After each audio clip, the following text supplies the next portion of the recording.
Good evening, everyone. I am Dominus Orbis, and today I will be doing Packet Tracer 5.2.1.4, Configuring Static NAT. Now, the most important thing about NAT is understanding why it exists and what it's used for.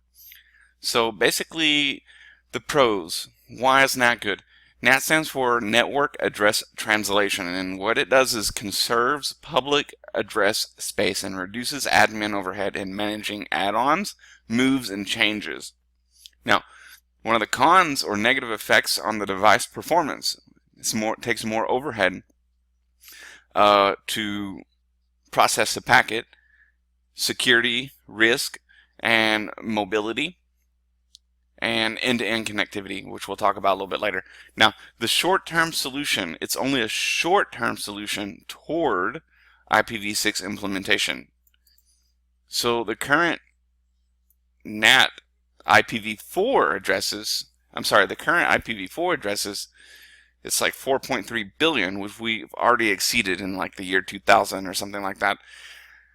But with IPv6, we will have 340 undecillion IPs available, which is 36 with, it's 36 zeros followed that number. Basically, the number of grains of sand on the planet. Right here in 2011, IANA, the Internet Assigned Numbers Authority, allocated the last of its IPv4. Only 4.3 billion available, like I said. Now, if we look at this tiny URL, this is the mobile phones in the world. All the mobile phones are going to need IPs to be able to receive and connect to their network. Right here. This is as of 2013 right here. Almost 7 billion mobile phones. Nearly everyone in the world has one. That's not true, but because many people have more than one, for example. Point is, NAT translates the public address, the 4.3 billion, into private addresses, which are not routable over the public internet. So let's look at the packet tracer here. Cannot route private addresses across the internet. They need to be translated to public addresses, which is what NAT does. Servers or access from the outside organization are usually assigned both a public and a private static IP address. It's static because you don't want the server IP to change. No matter where you go, you need to know what that server is. Same thing for printers. So, here's our server right here. We're going to be able to connect to it. Here's the internet from the laptop 1 and PC 1 over here on the public internet from the outside in.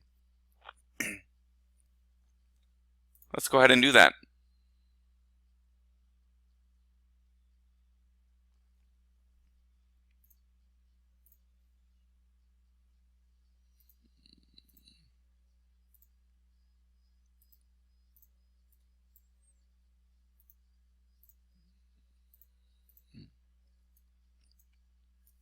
First, we need to ping and see before we implement NAT. Ping the web server. Well, it might not be a web server, whatever kind of server it is. Let's assume it's a web server. Yep, it is. Web browser. Can't ping it. Can we navigate there via the web?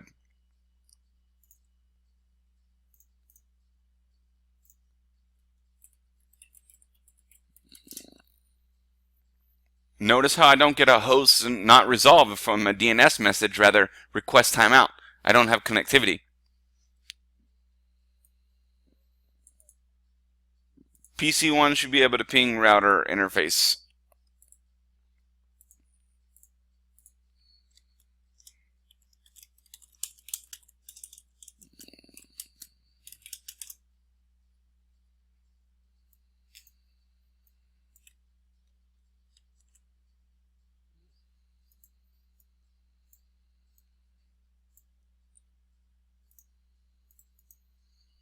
Which is 172.16.16.14.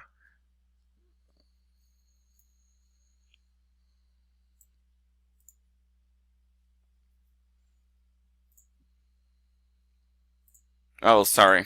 I'm pinging the 0000 here. Here we go. And success. Okay, what do we got to do? View the running config of R1. Notice that there are no NAT commands.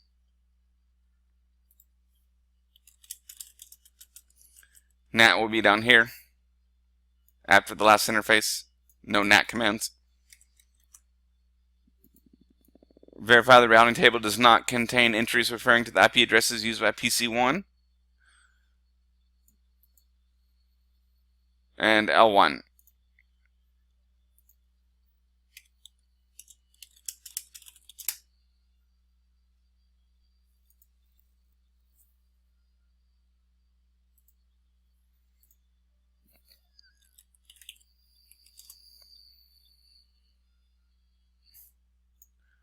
Here's my IP for PC1. I don't see it in the routing table here.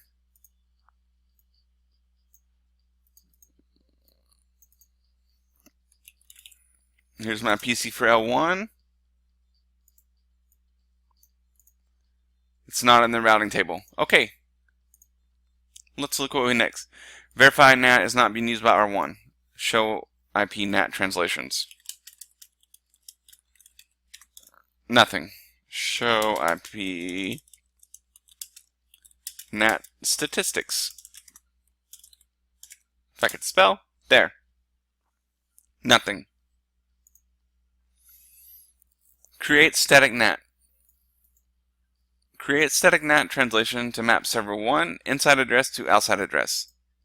And then configure the interfaces inside out. Easy. Let's minimize this window a little bit.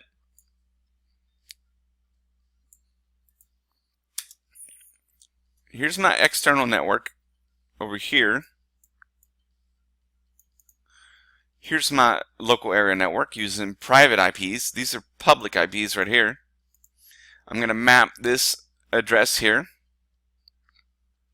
this inside address here, to the outside address. So that way I can access the server from my laptop going through the internet. And the commands are as follow. IP NAT inside source static local IP address. The inside local is going to be 172.16.16.1. Inside global, that's going to be 64.100.50.1. Enter. Do right. That's 50%.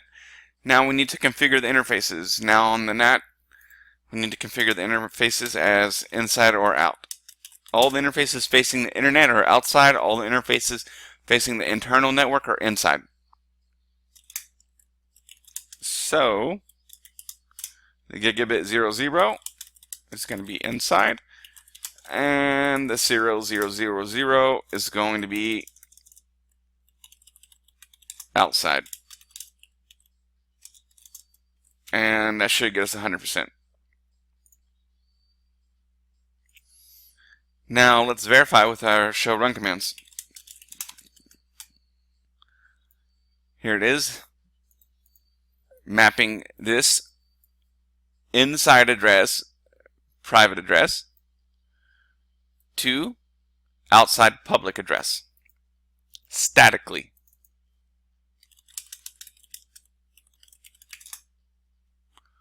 Static on the translation table.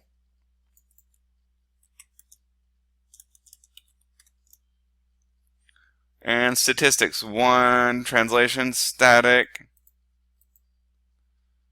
What does it want us to do next?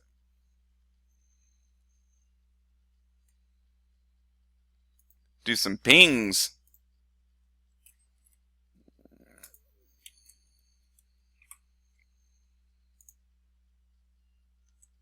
Let's ping the outside one. 64 dot, what is it?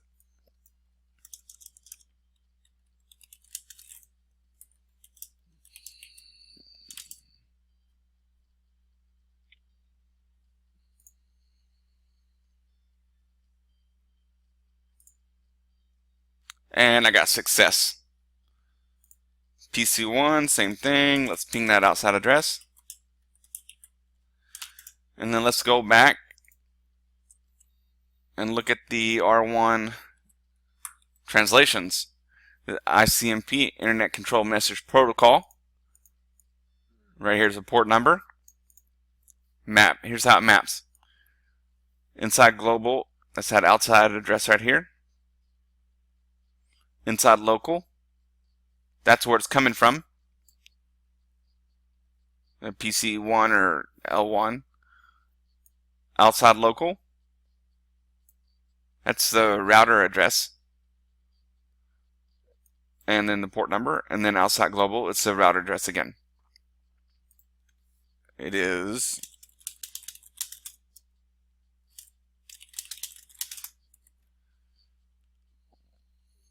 this address here on the internet interface.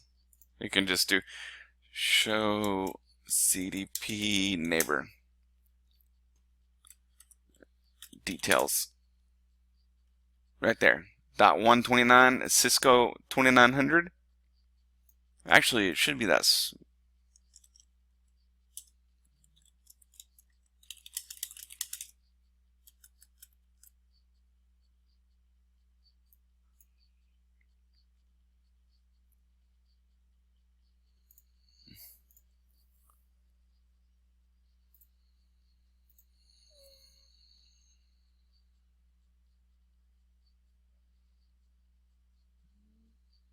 Yeah, the 129 is right here.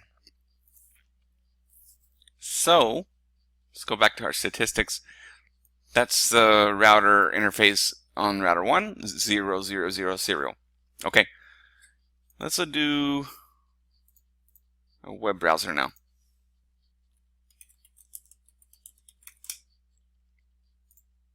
Reissue the translations, and now I have a TCP protocol with a port 80, which is HTTP. Okay, last thing, statistics. 1 static, 1 dynamic, 1 extended. Translations. Total translations. Alright. Once again, my name is Dominus Orbis. I hope this video has been informative, and I want to thank you for viewing.